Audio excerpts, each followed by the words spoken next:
Kamu jangan sangka kamu sudah beriman selagi mana iman kamu belum diuji oleh Allah. Salah satu ujian bagi orang yang melakukan amal soleh, ketaatan ini, dia tak nampak pahalanya pada ketika mana dia buat amal ibadah tersebut. Ada tuan-tuan lepas habis sembahyang berjemaah fardu 5 waktu, keluar je masjid tu dapat 27 darajat, 27 pahala. Tak ada dah. Tak ada.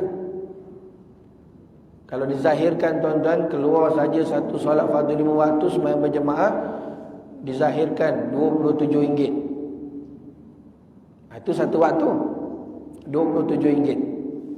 Lepas habis main subuh je ambil RM27.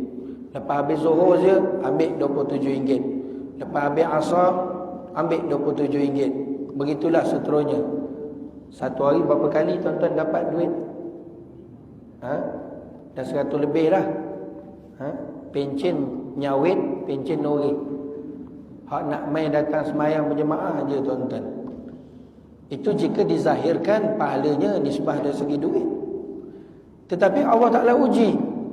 Perkara itu kita tak nampak dan tak dapat pada ketika ini. Melainkan Allah Subhanahu Wa Ta'ala akan bagi nanti di hari akhirat.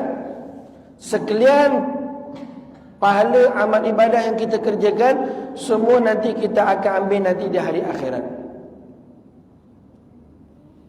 Maka sebab itu Allah Ta'ala menyatakan ahasiban nasu an yutraku an yaqulu amanna wa hum la yuftanun. Kamu jangan sangka kamu sudah beriman selagi mana iman kamu belum diuji oleh Allah. Sebab itu tak berapa ramai yang dapat buat amal ibadah. Sebab itu tak berapa ramai orang yang dapat melakukan ketaatan kepada Allah.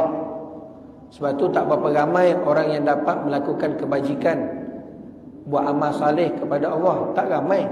Sebab apa tuan-tuan? Sebab nak meyakini ganjaran pahala tu Allah Ta'ala bagi bukan mudah. Bukan mudah.